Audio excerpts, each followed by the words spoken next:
पुष्पांजलि अर्पित करने की कृपा करें।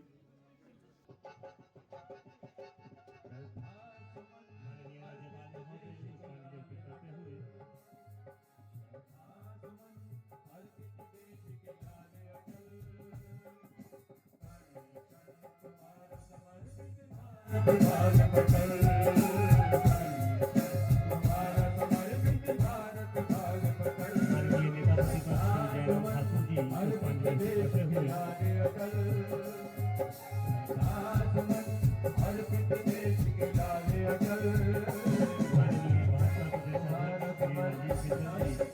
श्रद्धांजलि अर्पित करते हुए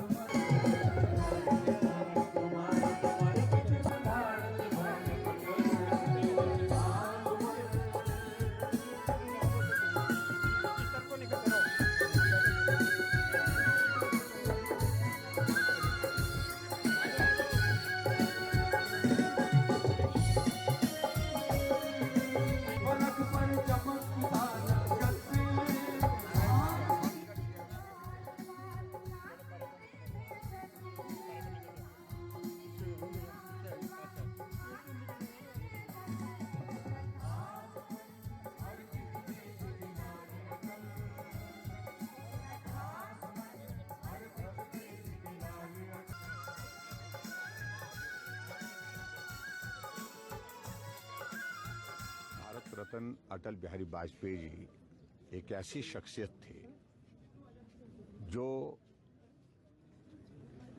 एक विद्वान होने के साथ साथ में, नेता होने के साथ साथ में, कवि होने के साथ साथ में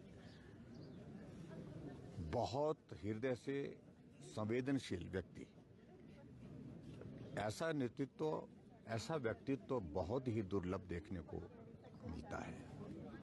हमारे लिए सौभाग्य की बात है, हमारी पार्टी के वो नेता थे और देश के प्रधानमंत्री रहते हुए उनने जिस प्रकार से भारत की छवि को विश्व स्तर पर एक अलग पहचान दिलाने में सफलता हासिल की, तो मैं समझता हूं कि उस दृष्टि से अटल जी को हमेशा ही हम याद करेंगे।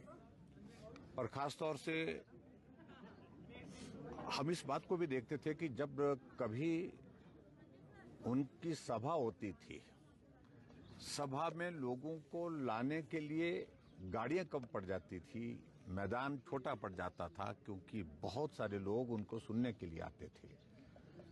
क्योंकि उनका भाषण जिस प्रकार से बहुत बेहतर होता था, बहुत अच्छा भाषण देते थे। अंत तक जब तक भाषण समाप्त नहीं होता था, लोग अपने स्थान से हिलते नहीं थे।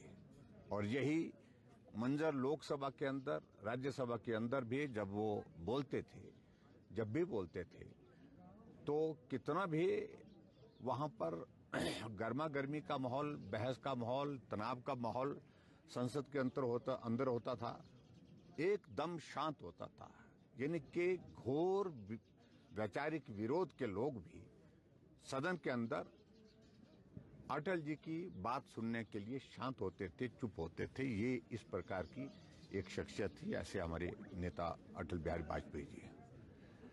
उनके योगदान को हिमाचल तो कभी भूल नहीं सकता। हिमाचल, देवभूमि हिमाचल प्रदेश उनका घर रहा है, और कहने के लिए घर नहीं, घर यानी कि प्रधानमंत्री रहते हुए भी वो अपने गांव प्रीणी, यानी कि मनाली में प्रीणी के गांव में आकर के रुकना और वहीं से पीएमओ चलाना, यानी कि ये भी एक बहुत बड़ी बात है। वहां आकर के कविताएं लिखना, कविताएं सुनाना, ये हम सब लोगों का सौभाग्य है। उनके साथ कई बार इंटरेक्ट करने का, कई बार बैठने का अवसर हमको मिला।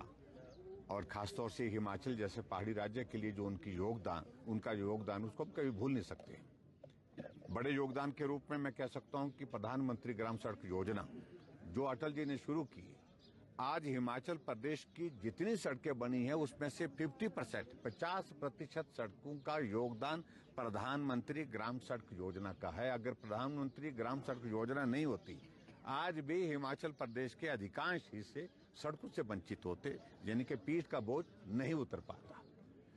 हिमाचल प्रदेश के लिए एक और देन उनकी जो है, जिसको हम हमेशा याद करते हैं, जो इंडस्ट्रियल पैकेज उन्होंने दिया। आज एशिया का सबसे बड़ा फार्मा हब अगर हिमाचल प्रदेश में है, बद्दी नालागढ़ में है, तो अटल जी की देन है। जब प्रधानमंत्री थे उन्होंने पैकेज दिया था। एक और देन के रूप में हम उनको याद करते हैं हिमाचल प्रदेश के लिए, वो अटल टनल रोहतांग। ऐसा एक तोहफा हिमाचल प्रदेश के लिए उनके माध्यम से मिला है, जिससे पर्यटन की दृष्टि से भी उसका महत्व है आज की तारीख में, सामरिक दृष्टि से भी महत्व है, और सुविधा की दृष्टि से हमारे ट्राइबल के इलाके, लाहौल के इलाके, पांगी के इलाके, और उसके साथ साथ में वहाँ लद्दाख जाने के लिए जो रास्ता बना, तो ये अटल जी की देन है। उनके ऋण को ये देवभूमि हिमाचल प्रदेश तो कभी चुकता नहीं करता। मैं आज के इस अवसर पर, उनके जन्मदिन पर अटल जी को नमन करता हूँ। सर, डॉक्टर को सरकार ने सस्पेंड किया है जो मारपीट में शामिल हुआ था एजेंसी में। किस तरह से देख रहे इस कार्रवाई को? क्या एक संदेश भी रहेगा अन्य लोगों के लिए भी जो इस तरह का कंडक्ट करते हैं? देखिए, सरकार,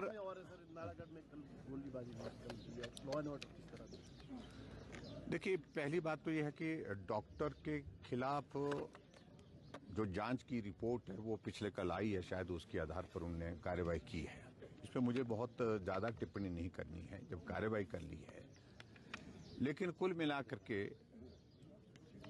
इस सारी घटना से दोनों पक्ष में जो मरीज था उनके साथ भी स्वाभाविक रूप से संवेदना है, और कुछ लोगों की कि भाई मरीज के साथ गलत हुआ, डॉक्टर इलाज करने के लिए होते हैं, इस तरह का व्यवहार करने के लिए नहीं होता। और दूसरा पक्ष जो डॉक्टर रख रहे हैं वो भी सुनने लायक है। मैं आपको बता रहा हूं कि इसलिए सुनने लायक है कि जैसे वहां पर सारी चीजों को लेकर के सारी वो घटनाक्रम घटित हुआ है, उसमें अल्टीमेटली जो है वो कॉन्फ्लिक्ट, वो घटना जो है वो एक इस तरह से एक शेप ले गई, जिसके कारण जो है वो वहाँ माहौल अलग तरह का देखने पूरी दुनिया में, पूरे देश भर में आज उसकी चर्चा है। लेकिन आगे इस सारी चीज से हमको सीख लेनी चाहिए कि ये घटनाएं ना हो, उसके लिए सरकार कदम उठाए। ये मुझे लगता है कि ये बहुत महत्वपूर्ण है। और बाकी सारी चीजों को लेकर के सरकार ने जो कार्रवाई की है और रिपोर्ट के आधार पर ही की है, और इसलिए इसमें मुझे कुछ टिप्पणी नहीं करनी है। लेकिन आने वाले समय में वहाँ हॉस्पिटल में इस प्रकार की स्थिति ना हो, बाकी लोगों के साथ ऐसी घटनाएं ना हो, चाहे वो डॉक्टर के साथ हुई है, चाहे वो पेशेंट के साथ हुई है, उन सारी चीजों को लेकर के मुझे लगता है कि विचार करने की आवश्यकता है। उसके लिए सरकार सुनिश्चित करे, यही मुझे कहना है। लॉ एंड ऑर्डर, कानून व्यवस्था की तो धज्जियां उड़ी पड़ी हैं। कानून व्यवस्था नाम की तो कोई चीज है नहीं बची हुई प्रदेश में। आप देख रहे हैं कि गोलियां चल रही हैं, लोग मारे जा रहे हैं। ऊना में घटना हुई, आप नालागढ़ का जिक्र कर रहे हैं, इस तरह से बिलासपुर में घटना हुई, शिमला के आपके रिज मैदान के साथ मॉल रोड पर जो है पुलिस जो रिपोर्टिंग रूम के सामने कत्ल हो जाता है। कानून व्यवस्था की सारी स्थिति तो आप देख ही रहे हैं। इसलिए सरकार की प्राथमिकता इन सारी चीजों को लेकर के होनी चाहिए थी, लेकिन वो हो नहीं पाई है। 3 साल बीत गए कहते कहते, और सचमुच में ये चिंता का विषय हम सब लोगों के लिए, इस प्रदेश के लोगों के लिए है। Thank you. Doctor please.